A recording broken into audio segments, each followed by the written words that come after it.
What if a voice born in silence could move the whole world to tears? What if a boy who had nothing, no home, no parents, no dreams left, found everything under the brightest lights of a foreign stage? In the heart of Cebu, where narrow alleys echo with the sound of tricycles and children's laughter, there once lived a boy whose songs rose above hunger and noise. His name was Liam Santos, a name few knew, a face the world had yet to see. Every evening, as the city lights flickered weakly, Liam's voice would fill the air, soft and aching. He sang for coins, but also for something deeper, to feel that his mother's voice still lived within him. Maria, his mother, had passed away when he was only 12. She used to sing on the same corners where Liam now stood. Her dream was to see her son sing on a real stage one day. But dreams, in their world, often dissolved with time and hunger. Yet Liam kept hers alive, note by note, song by song, until fate decided to listen. One humid evening, when the world seemed as small as the alley he lived in, a foreign man stopped in front of Liam. He didn't toss a coin.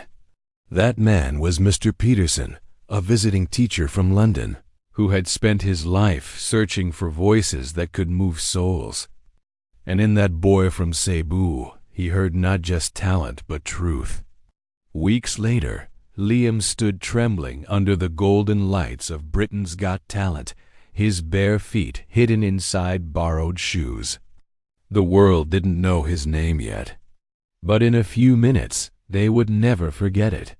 Because sometimes the loudest stories come from the quietest hearts. Liam Santos had learned to live with the kind of silence that only hunger and loss can teach.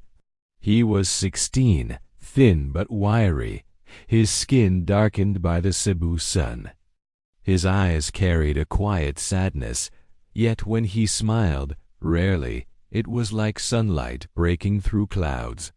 He lived in a small, tin-roofed shack near the port, where the air always smelled of salt, rust, and smoke. Each morning, he woke up before dawn to collect empty bottles and scrap metal, trading them for a few coins. Those coins bought him rice, sometimes bread, and on lucky days, a piece of dried fish. But even in the weariness of survival, Liam had something sacred, his voice. When he sang, the world seemed to pause. Music was his mother's gift. Maria used to sing lullabies to him under the dim glow of a broken street lamp.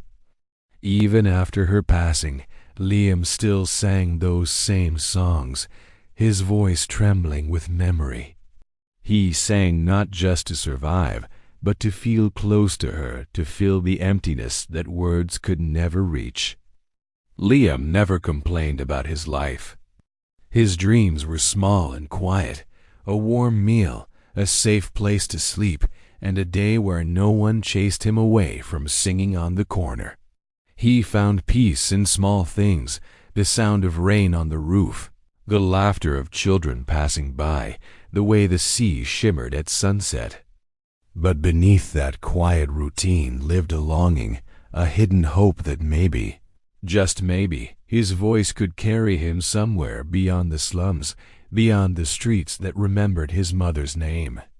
Every night, before sleeping, he'd hum the same tune, his mother's favorite. It was his prayer, his promise, and his secret wish rolled into one. He didn't know it yet, but that same humble voice was about to echo far beyond Cebu's shores. Because sometimes destiny waits for the ones who keep singing, even when no one is listening. For Liam, music was never just about singing, it was survival. Yet even the strongest voices can be drowned by life's noise. As he grew older, the world around him seemed to grow colder.